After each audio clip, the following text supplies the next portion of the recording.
क्या नौमी वाकई ही सुरैया को अब हमेशा के लिए छोड़ देगा? और क्या नौशी गुल के बच्चे को वाकई ही नुकसान पहुंचाने वाली है? ड्रामा सीरियल इश्क तुमसे हुआ नेक्स्ट एपिसोड बहुत ज्यादा इंटरेस्टिंग होने वाला है। नेक्स्ट एपिसोड में आप लोग देखने वाले हैं बुशरा को जिस दिन से पता चला है कि गुल अमर के बच्चे की मां बनने वाली है, वो तो फुल्ले नहीं समा रही। वो तो गुल पर बहुत ज्यादा जान निछावर करती फिरती है, ना तो वो गुल पर अब बोझ डालती है, ना ही उसे कोई काम कहती है, उसका बहुत ख्याल रखती है और ना ही तंजिया ताना कोई करती है। अच्छा रवैया हो गया है बुशरा का गुल के साथ। पर जैसे ही शाम को काम से घर आता है, गुल अमर को देखकर बहुत खुश हो जाती है और कहती है कि मैं बहुत ज़्यादा खुश हूँ, मुझे नहीं पता था कि खाला इतनी सी खबर सुनकर बहुत ज़्यादा खुश हो जाएगी। खाला का तो बहुत ज़्यादा अच्छा रवैया हो गया है मेरे साथ, मुझे बहुत ज़्यादा प्यार करने लग गई है।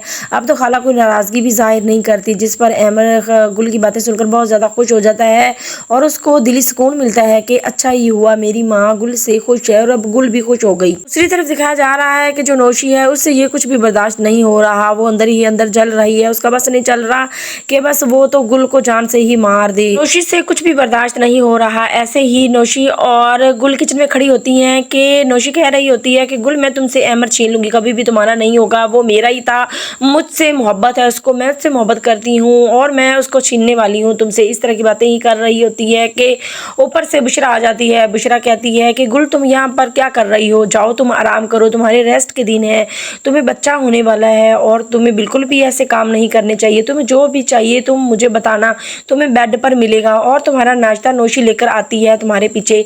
ऐसे ही गुल खुशी खुशी वापस चली जाती है, लेकिन जो नौशी है वो जल बुझ जाती है, उसको बिल्कुल भी बर्दाश्त नहीं हो रहा, उसका बस चले तो वो बस इसी चीज़ पर लग गई है कि जैसे तैसे करके गुल का बच्चा मार दूं और अब वो गुल के पीछे पड़ने वाली है, मतलब उसका बच्चा मारने वाली है ताकि गुल कभी भी बुशरा और अमर के दिल में जगह ना बना सके। नौशी यही सोच सोच के परेशान हो रही है कि बुशरा का किस तरह से रवैया गुल के साथ अच्छा हो गया, काश इनमें ऐसी दरार पड़े कि फिर से गुल और बुशरा और अमर के दरमियान में नफरतें पैदा हो जाए। दूसरी तरफ दिखाया जा रहा है कि रईस के हालात बहुत ज़्यादा ख़राब हो चुके हैं।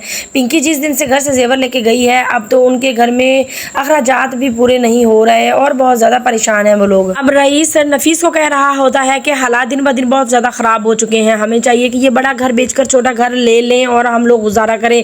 इनकी माँ भी बहुत ज़्यादा परेशान और बीमार हो चुकी है। सुरैया है तो वो नोमी को बार बार ताने देती है कि अगर मैं ना होती तो तुम्हें कोई जेल से ना छुड़वाता, मैं ना होती तो तुम तो एक कदम भी नहीं चल सकते, अगर मैं ना हूँ तो तुम्हारी ज़िंदगी तो बेकार है। इस तरह की ताने देती है कि अब नोमी भी ससुराल में रह रहकर तंग हो गया है। अब वो सुरैया को दो टोक बात सुना देगा कि सुरैया मैं तुम्हें छोड़कर जा रहा हूँ, अब कभी भी तुम्हारे सामने नहीं आऊँगा, और ऐसे ही नोमी सुरैया को छोड़कर चला जाएगा।